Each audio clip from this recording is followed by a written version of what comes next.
Hi everyone, my name is Aman. Today we're going to make a treadmill using the Blender software. So I'm having this cube right here, the initial screen, and I'm going to go in edit mode by pressing the tab button, or you can also use this menu. I'm going to press 3, deselect all the pre-selected faces, and then select only this one and this one. And then I'm going to delete face, or both the faces. I have this sort of hollow square shape. Now I'm going to elongate it, go back into object mode, S and Y to elongate it along the Y axis, like that. Now I'm going to add 2 cylinders. It's going to be added where my 3D cursor is, that circular dot you're seeing there.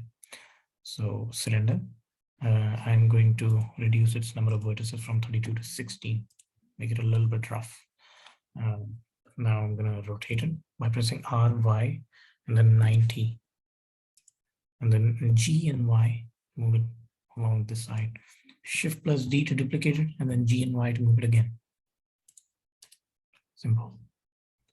Now, what I'm going to do is introduce cuts in this outer surface so that it can bend at various angles, because it's the moving part of the treadmill.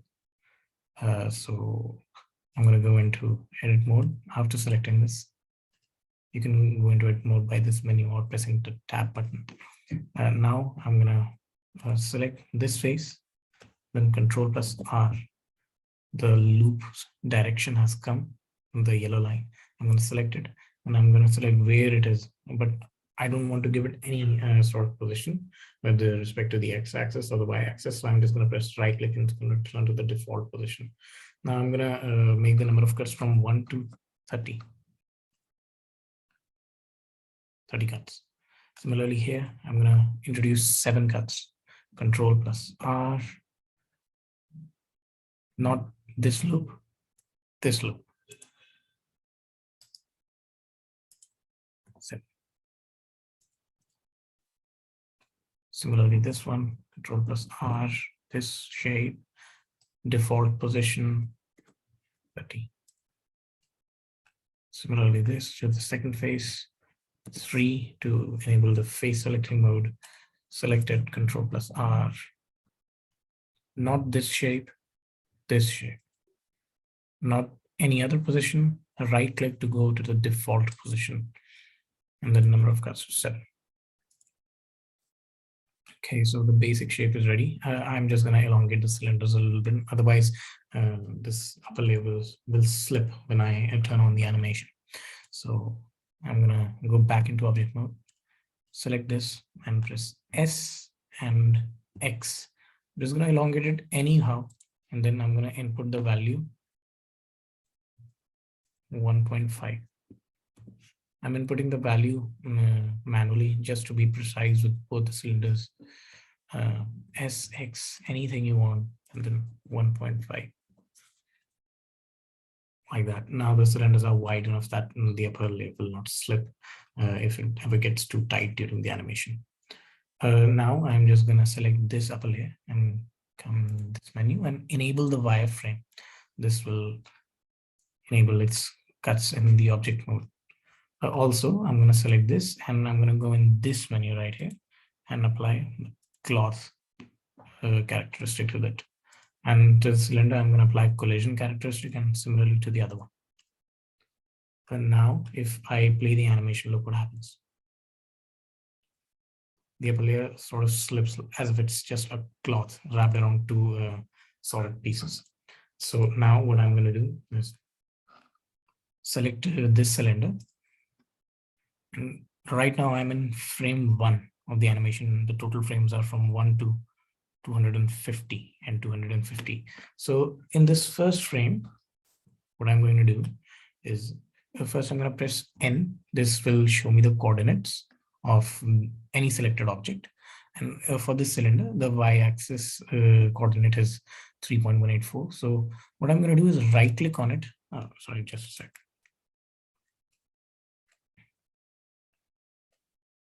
Yeah. I'm just going to right click and I'm going to insert a single keyframe. What this does is it sort of saves this position in the first frame of the animation. Now, what I'm going to do is go into the last frame, the 250th frame. What I'm going to do now is select this cylinder, move it a little bit to this side, like that. Now, what I'm going to do is insert this single keyframe. Now, when I return back to the first frame, it is like this. But because I set those two keyframes in the first and the last one, this cylinder sort of moves from that first frame to the final frame constantly. You'll see what I mean. It moves. But the thing is, why did I do this? Well, I did this because my cloth in the initial frame was not tight. And a treadmill has a very tight layer. It can't be loose. Treadmills aren't that way. So I'm going to go in the last frame when the cloth is tight. I'm going to select cloth, go in this setting, and I can see the cloth as a modifier.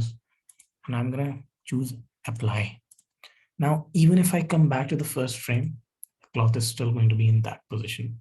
The cloth is fixed in that place. Now I can do anything I want with that cloth.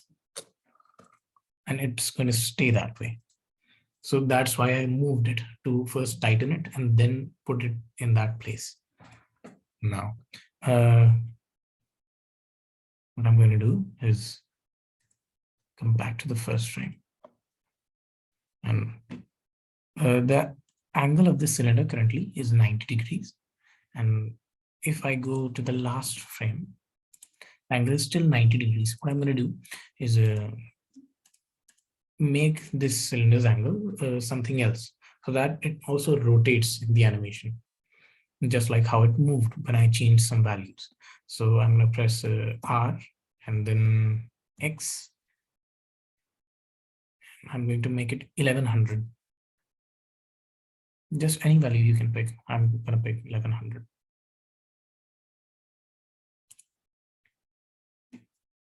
My mouse is hanging again and again. I'm sorry for that.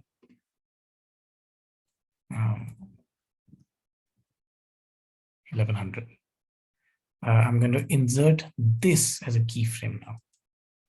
And if I come back to the first frame, I'm going to insert this as a keyframe as well. This was a 90 here.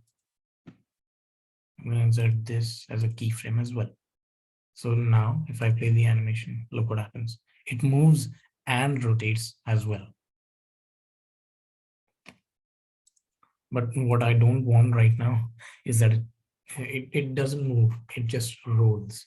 So what I can do is go back to the last frame, and delete this single keyframe which I inserted in the first place. Clear keyframes, all the keyframes, even in the first frame, they're all cleared. And now the cylinder just rolls, it doesn't move. Okay, so back to the first frame. I'm going to do the same, the whole angle thingy with the other cylinder.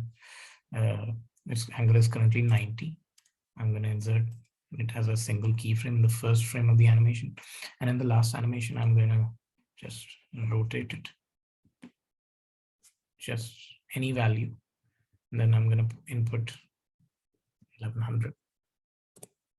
Like that. Right click and insert single keyframe. Now if I run the animation,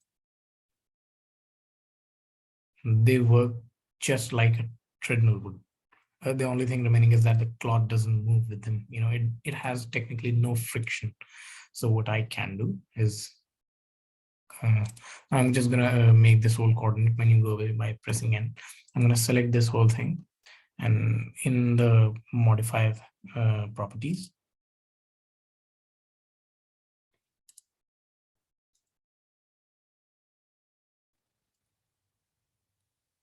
I'm gonna add cloth again.